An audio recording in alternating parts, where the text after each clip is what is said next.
Hello everyone, welcome back for another Star Trek The Official Starships Collection review. I am fortunate now to have in front of me issue 119, the Hirogen Holoship, seen on Star Trek Voyager.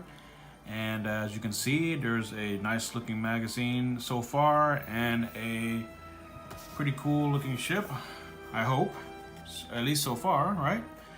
So let me get this out of the way and then we can take a look at the goodness that lies inside of the magazine here. And okay, here we are. Issue 119, the Hirogen Holoship, again seen on Star Trek Voyager. Pretty neat looking image there on the cover. It was launched in the 24th century, 200 meters long, and apparently it has particle emitters, I guess, as weapons. So you turn the page and the format is the same as all others, with a little bit more of a recap as far as specification goes. It is considered a holoship in the 2370s timeline, that is. Location in the Delta Quadrant, 200 meters long approximately, a crew of about 20, and particle emitters for weaponry and monotanium armor plating as its primary source of defenses. So you turn the page there, and another cool looking image of the ship, which I guess is similar to that. And you got some text there, some Hirogen cameos here. It's pretty interesting information there. You got more screenshots from the episode it was in, as well as more text. This was the episode where the whole crew was nothing but a bunch of holograms. Ironically, Alpha Quadrant type holograms, that is Klingons, Cardassians, I think a couple of Romulans, Borg drone, Bajorans, Vulcans, of course human, Starfleet officers, etc. And if my memory serves me correctly, I think there was even a Jem'Hadar soldier also as one of the holograms. And I think this may have been due to the fact that Voyager received some telemetry from the Alpha Quadrant many times, I guess, by this point in the show. And of course, they would be well aware of, at least this Federation, at least their database would be well aware of the Dominion War and, of course, all of that. So that would explain that. But moving right along,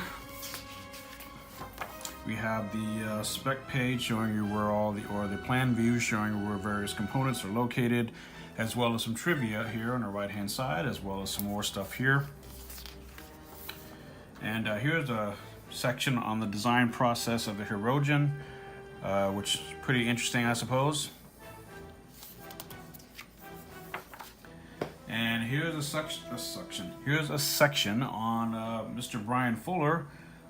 During his stint on Star Trek Voyager, he wrote many of the episodes on the show, including, of course, the one that this ship was featured in, which would have been Flesh and Blood. That's it.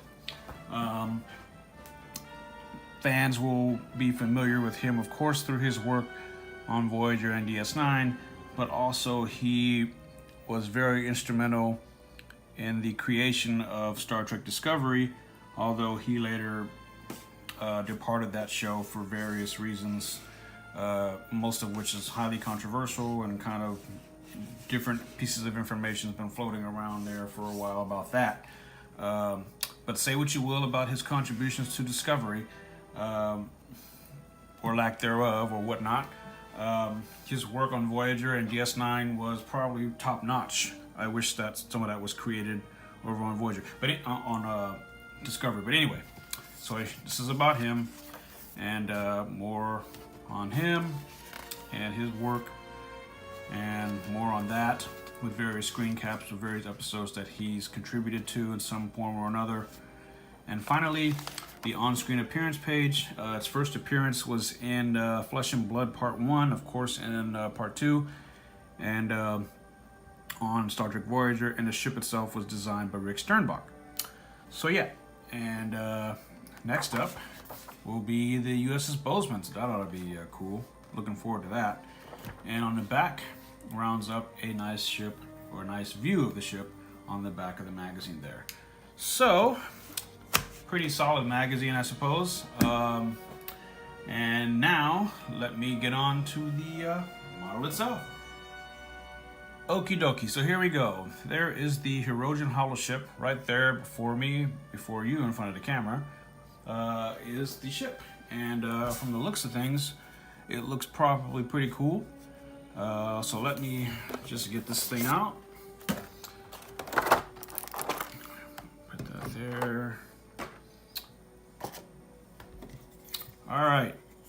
And from the looks of things, it's a pretty cool model. Very lightweight. Most of this is all plastic, with the exception of these fin type things or whatnot. Fits in your palm about that yay high or yay big. So it's not that big, but not that small. Got some pointed antenna arrays or whatever they are. Got some nice paint applications on here. No misaligned windows, simply because I don't recall there ever being any on this ship. This is probably the third or fourth Hirogen ship that we've gotten in the collection, which is a bit ironic considering we have more Hirogen ships than Ferengi or or Dominion, really. And but that's another issue entirely.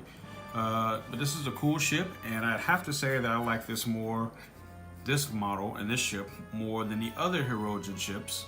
Maybe because this ship was in the episode had a bunch of Alpha Quadrant holograms. I don't know, but I do like it, and the model itself is pretty good.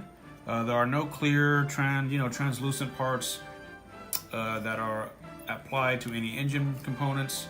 It's all nicely painted. So overall, it's a pretty solid model. Unfortunately, I can't talk too much about it because it's one of those things where the Hirogen kind of came and went, and there are various pieces of information about them out there, but we didn't exactly explore the whole ship. But I liked the ship, and I liked the two-part episode. It was a very nice departure, and looks like there's some nice decal information there. I guess the Hirogen font or Hirogen language or whatnot, or maybe it's just the design of the ring that goes around this thing, but it's still pretty cool. I have no errors with my model. It kind of stands out as a nice lime green with some silver purple-ish type paint going along these fins here. It's a pretty solid model. If you're a fan of Star Trek Voyager, or you love the Hirogen, then I would definitely go out of my way to pick this up. If you're simply just cherry picking along through the collection, this is one of those you can probably avoid. There really isn't much here to get excited about. It's just another one of the many models in the collection that will round out and make your collection more diverse, and would definitely add to your Hirogen fleet if you are interested in that sort of thing. So yeah, that pretty much rounds out issue 119, and hope you enjoyed my little take on this. And if you have any questions or comments, please drop it down there below in the comment section, and if you could please hit subscribe over here, I would greatly appreciate it. And as always, thank you so much for watching, and until next time, live long and prosper.